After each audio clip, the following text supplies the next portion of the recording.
हंगामे के साथ शुरू हुआ लोकसभा का मानसून सत्र। पहले दिन विपक्ष ने ऑपरेशन सिंदूर पर चर्चा की मांग को लेकर काटा बवाल, जमकर की नारेबाजी। स्पीकर बोले विपक्ष का यह रवैया उचित नहीं।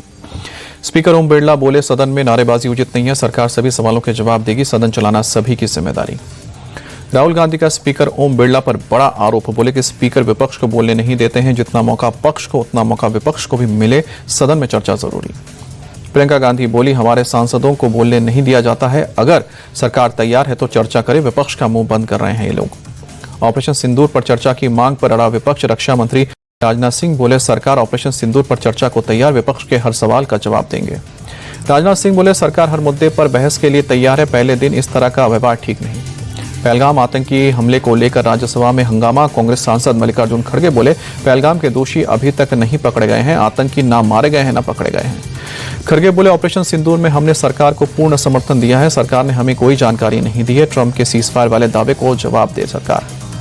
राज्यसभा में खड़गे बोले ट्रंप बार बार युद्ध रुकवाने की बात कर रहे हैं, ट्रंप ने समझौता कराने के बयान दिए, 24 बार हस्तक्षेप करने की बात कही है, यह देश के लिए अपमानजनक है।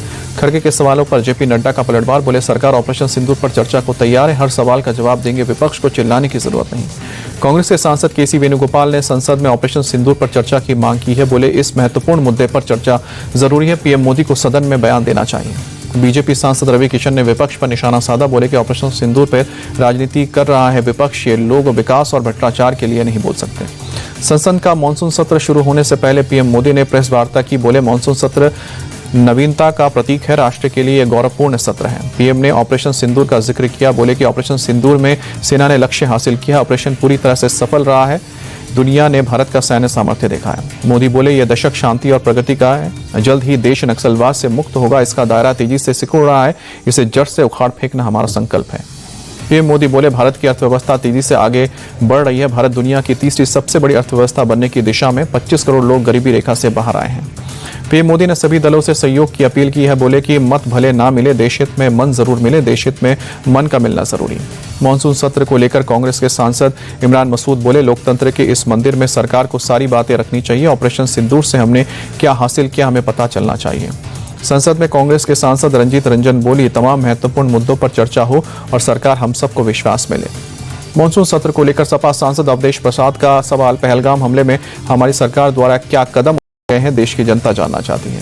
संसद में पहलगाम आतंकवादी हमले और एयर इंडिया विमान दुर्घटना के मारे गए लोगों की श्रद्धांजलि। कार्रवाई शुरू होते ही सदस्यों ने 2 मिनट का मौन रखकर किया नमन।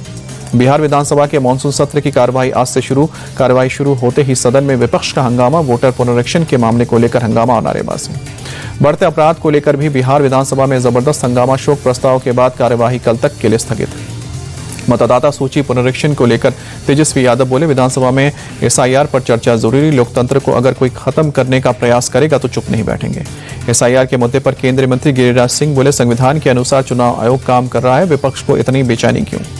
बढ़ते अपराध को लेकर राबड़ी देवी ने सीएम नीतीश कुमार पर निशाना साधा, कहा कि सीएम नीतीश से बिहार नहीं संभल रहा, उन्हें इस्तीफा दे देना चाहिए या अपने बेटे को सीएम बना देना चाहिए। बिहार में आरजेडी का एमआईएम से अलायंस से इनकार करने पर भड़के एमआईएम के विधायक बोले अगर हम लालू प्रसाद को उनके जन्मस्थल से ही चुनाव लड़ने को बोले तो क्या वो मानेंगे।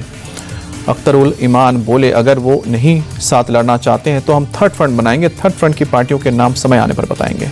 लखनऊ में सीएम योगी ने जनता दरबार लगाया, एक करके लोगों की फरियाद सुनी। देहरादून में मुख्यमंत्री पुष्कर सिंह धामी ने समीक्षा बैठक की, शहरी विकास ग्रामीण विकास विभाग की समीक्षा बैठक।